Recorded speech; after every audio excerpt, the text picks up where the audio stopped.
नमस्कार दोस्तों, स्वागत है आपको भोजपुरी म्यूजिक न्यूज में। तो लेके आ रहे हैं खेसारी लाल यादव बहुत ही ब्लॉकबस्टर भोलबम सॉन्ग भौजी नाचे तारी भोलबम के गाना पर। कल सुबह तहलका मचाने आ रहा है खेसारी लाल यादव। तो आप लोग हमारे वीडियो को शुरू से अंत तक देखें और भगा भगा के दोस्तों नहीं देखिएगा, नहीं तो कुछ भी दोस्तों समझ में नहीं आएगा। इसलिए कहते हैं दोस्तों वीडियो को हमारे शुरू से अंत तक देखें, तब आपको समझ में आएगा कि चैनल पे सॉन्ग का वीडियो रिलीज होने वाला है और कब होगा और कितने बजे होगा, सब अपडेट लेके आए हुए हैं। तो वीडियो को हमारे शुरू से अंत तक देखें।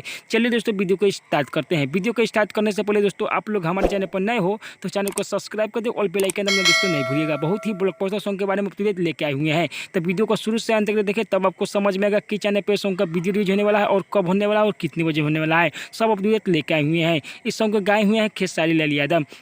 कल सुबह रिलीज हो रहा है 11 बजे DRJ रिकॉर्ड प्रेजेंट पर। देखिए और तहलका मचाइए, बहुत ही ब्लॉकबस्टर सॉन्ग लेके आ रहे भौजी नाचे तारी भोलबम के गाना पर। कल सुबह तहलका मचा रहे हैं खेसारी लाल यादव। रिलीज हो रहा है कल सुबह 11 बजे DRJ रिकॉर्ड प्रेजेंट पर। देखिए और तहलका मचाइए, बहुत ही ब्लॉकबस्टर सॉन्ग है। हर डीजे पर यही सॉन्ग बजने वाला है, भौजी नाचे तारी भोलबम के गाना पर। कल सुबह 11 बजे रिलीज हो रहा है video song full HD quality में। देखिए।